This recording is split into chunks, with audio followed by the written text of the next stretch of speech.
Assalamualaikum warahmatullahi wabarakatuh. Bismillahirrahmanirrahim. Alhamdulillahirabbil alamin.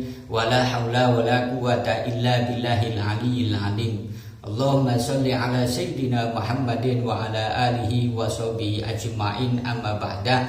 Para sahabat semuanya dimanapun Anda berada, selamat pagi, salam sejahtera untuk kita semua. Salam waras, salam NKRI untuk kita semua. Para sahabat semuanya dimanapun Anda berada, pada kesempatan kali ini saya akan mengangkat kembali tulisan dari salah satu pakar sejarah Nahdlatul Ulama, yang mana beliau ini sering sekali mengulas dan mengupas tentang sejarah dakwah Islam Wali Songo di Nusantara, serta banyak mengulas dan menjelaskan tentang sejarah Majapahit yang ada di Nusantara. Beliau adalah Profesor Agus Sunyoto. Allahumma fillahu warhamhu wa'afihi wa'afanhu. Dan beliau ini terkenal dengan buku sejarahnya yang cukup tebal, ya, yang banyak dibaca oleh para Nahdiyin, yakni buku yang berjudul Atlas Wali Songo. Buku yang khusus menjelaskan tentang dakwah Islam yang disebarkan oleh Wali Songo. Para sahabat semuanya dimanapun Anda berada,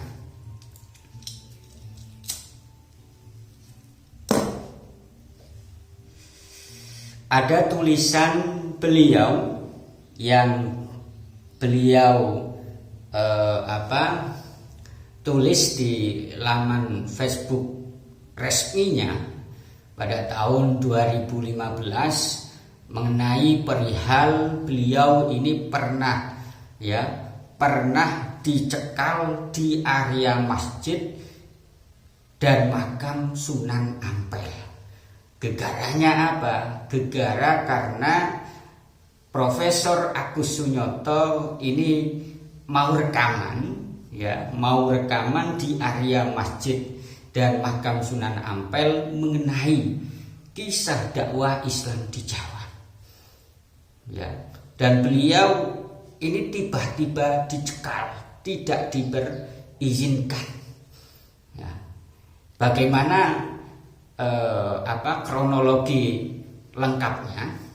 Sekali lagi, tulisan beliau ini saya angkat kembali karena ini sangat penting untuk diketahui oleh para sahabat semuanya.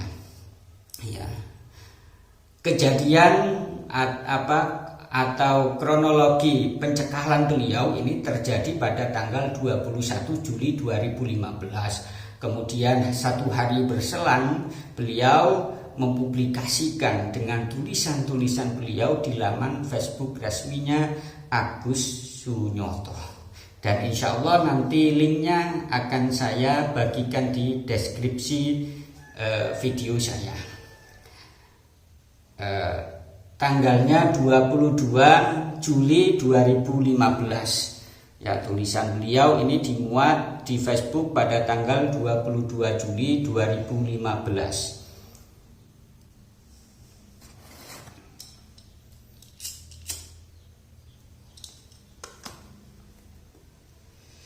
Agus Sunyoto dicekal di area masjid dan makam Sunan Ampel.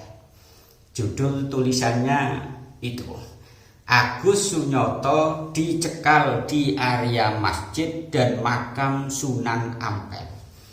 Selasa malam tanggal 21 Juli 2015, saya bersama kru TV3 Malaysia ke Masjid Ampel. Rencana TV3 akan membuat rekaman kisah dakwah Islam di Jawa atau syuting yang tidak lepas dari gerakan dakwah Wali Songo. Petugas jaga meminta pihak TV3 menghubungi Z Muhammad, orang yang katanya berwenang memberi izin. Pak Labib dari TV3 menghubungi Z Muhammad lewat nomor HP yang diberikan penjaga.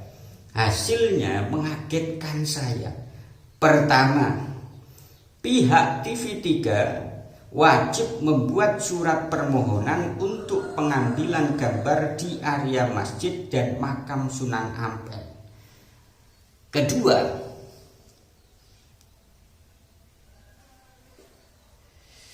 rencana TV3 untuk mewawancarai dengan Agus Sunyoto dengan latar masjid dan makam Sunan Ampel dengan tegas tidak diizinkan. Alasannya, Agus Sunyoto telah membuat masalah atau tanpa dijelaskan masalah apa. Ini berarti sepihak, berarti mungkin saja ada kepentingan di balik pelarangan itu. Sehingga dicekal tidak boleh melakukan apapun di area masjid dan makam Sunan Ampel. Keputusan Z Muhammad melarang Agus Sunyoto untuk wawancara di area masjid dan makam Sunan Ampel mengherankan saya. Pasalnya Z Muhammad itu siapa? Tidak jelas status, kedudukan dan jabatannya di area masjid dan makam Sunan Ampel yang adalah situs purbakala milik negara. Memang siapa Z Muhammad sampai memiliki wewenang melarang warga negara lain untuk memasuki area situs purbakala milik negara? Menurut informasi yang saya dapat, Z Muhammad bukan pejabat dan bukan pula pegawai negara dinas purbakala, ya. Dan bukan pula pegawai negara dinas purbakala.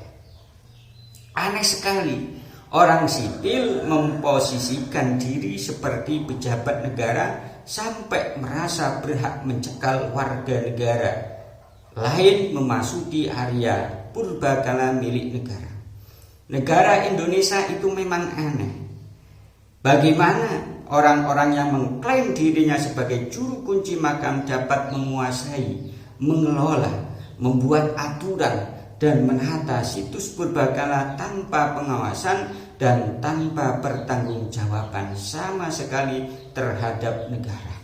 Dan ini juga banyak terjadi di makam-makam bersejarah di Indonesia, ya.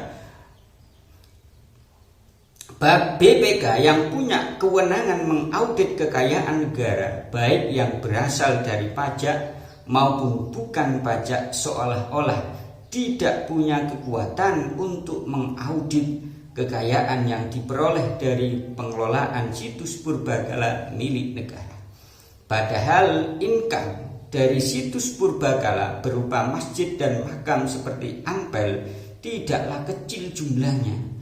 Sebagai perbandingan, makam Gus Dur di Komplek Pesantren Tebu Ireng setiap bulan memperoleh income di atas Rp 2 miliar. Kalau di Sunan Ampel lebih 4 kali lipat, bisa juga 5 kali lipat, ya, per bulannya. Dan ini fakta, ya, karena Sunan Ampel itu adalah pusat ziarah orang-orang Nusantara. Karena orang yang ziarah ke Wali Songo dari berbagai daerah manapun pasti nanti akan mampir ke Sunan Ampel, pastinya itu. Bisa kita kalkulasi sendiri. Ya, seandainya setiap hari itu yang mengunjungi 100.000, kemudian setiap orang kita ambil rata, setiap orang infak 5.000 lah, sedekah 5.000 kali 100.000 per kali 30 hari, kan begitu. Nah, kira-kira berapa income dari situs purbakala, masjid dan makam Sunan Ampel? Kemana aliran dana yang tidak kecil itu? Badan atau lembaga negara apa yang menguasai dana yang badan atau lembaga negara apa yang mengawasi dana yang cukup besar itu?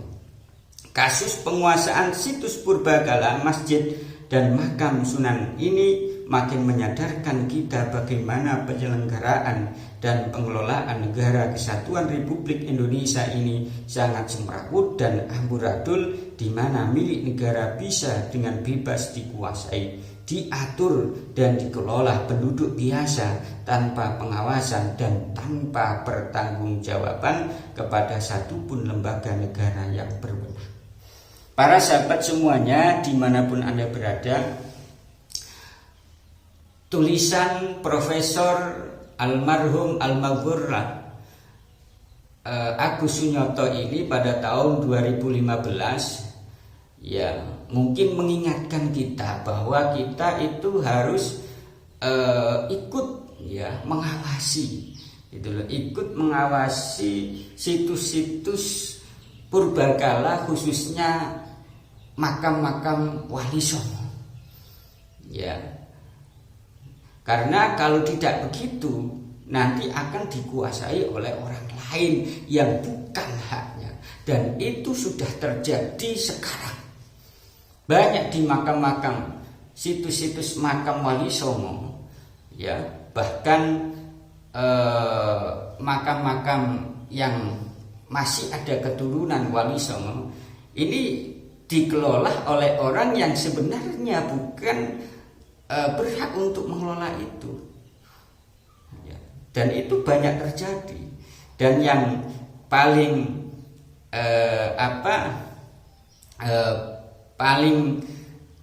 kita perhatikan adalah masalah income-nya, pemasukannya itu kemana, larinya itu kemana, apakah ke negara, apakah secara pribadi. Itu seolah-olah makam wali ini dijadikan manfaat untuk mendapatkan fulus gitu loh ya. Itu saja yang bisa saya sampaikan. Sekali lagi baca para sahabat semuanya kronologi pencekalan dari Profesor Agus Sunyoto pada tahun 2015 di Facebook resmi beliau Agus Sunyoto. Nanti akan saya tampilkan linknya di deskripsi video saya. Kurang lebihnya mudah-mudahan bisa bermanfaat. Assalamualaikum warahmatullahi wabarakatuh.